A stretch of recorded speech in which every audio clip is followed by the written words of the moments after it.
এবার চুরির অভিযোগে অভিযুক্ত হলেন আর রহমান। 2 কোটি টাকা ক্ষতিপূরণের নির্দেশ পেয়েছেন এই জনপ্রিয় ভারতীয় সঙ্গীত শিল্পী।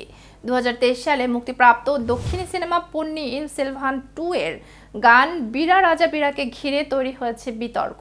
সেটি গড়িয়েছে আদালত পর্যন্ত। একটি গান থেকে সুর চুরি করে তৈরি করা হয়েছে আরেকটি গান, যা শুনতে একই রকম লাগে। এমনটি অভিযোগ করা হয় অস্কার জয়ী সুরকার ও সঙ্গীত শিল্পী আর রহমানের বিরুদ্ধে। আর তাই আর রহমান ও প্রোডাকশন কোম্পানি মাদ্রাজ টকিজকে 2 কোটি টাকা দিতে বলেছেন দিল্লি হাইকোর্ট। কিন্তু মূলত কোন আইনে আর রহমানকে এই বিপুল পরিমাণ ক্ষতিপূরণের আদেশ দিয়েছে আদালত? চলুন বিস্তারিত জেনে নেওয়া যাক প্রতিবেদনের বাকি অংশে, এবং আপনাদের সাথে আছি আমি তাসমিয়া টুম্পা।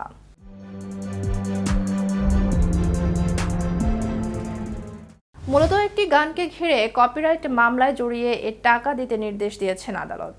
বীরা রাজা বীরা গানটি নাসির ফয়াজউদ্দিনের দাগার ও তার ভাই জহিরুদ্দিন দাগারের তৈরি শিবাস্তুতি থেকে সুর চুরি করেছেন আর রহমান, এমনই অভিযোগ করেছেন ফয়াজউদ্দিনের ছেলে ভারতীয় শাস্ত্রীয় সঙ্গীত শিল্পী ও পদ্মশ্রী সম্মানে ভূষিত ফয়াজ ওয়াসিফ উদ্দিন দাগার। গণমাধ্যম সূত্রে জানা গেছে, সেই ইস্যুতে আর রহমান ও প্রোডাকশন কোম্পানি মাদ্রাজ টকিজকে 2 কোটি রুপি দেওয়ার নির্দেশ দিয়েছেন দিল্লি হাইকোর্ট।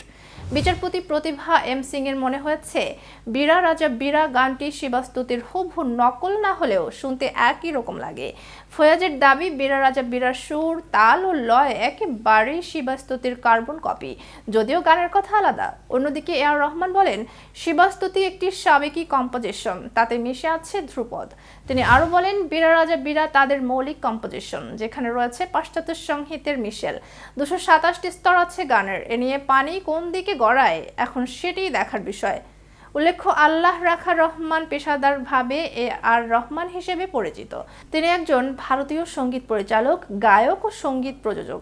তিনি প্রচুর হিন্দি এবং দক্ষিণ ভারতীয় চলচ্চিত্রের সঙ্গীত পরিচালনা করেছেন। তার জন্মস্থান ভারতের মাদ্রাজ। তার পিতার নাম আর কে শেখর।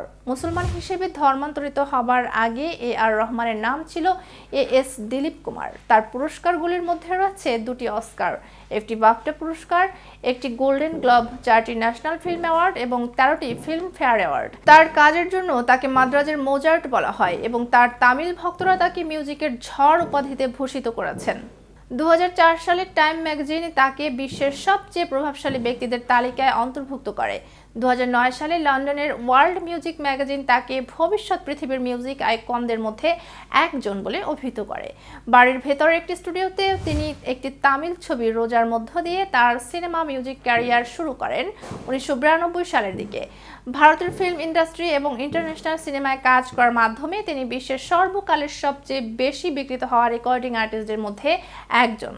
প্রায় 2 দশকেরও বেশি সময়ের মিউজিক ক্যারিয়ারে তিনি ভারতীয় সঙ্গীতের নতুনত্ব দেওয়ার এবং বহু ছবির সাফল্যের পেছনে অবদান রাখার জন্য প্রশংসিত।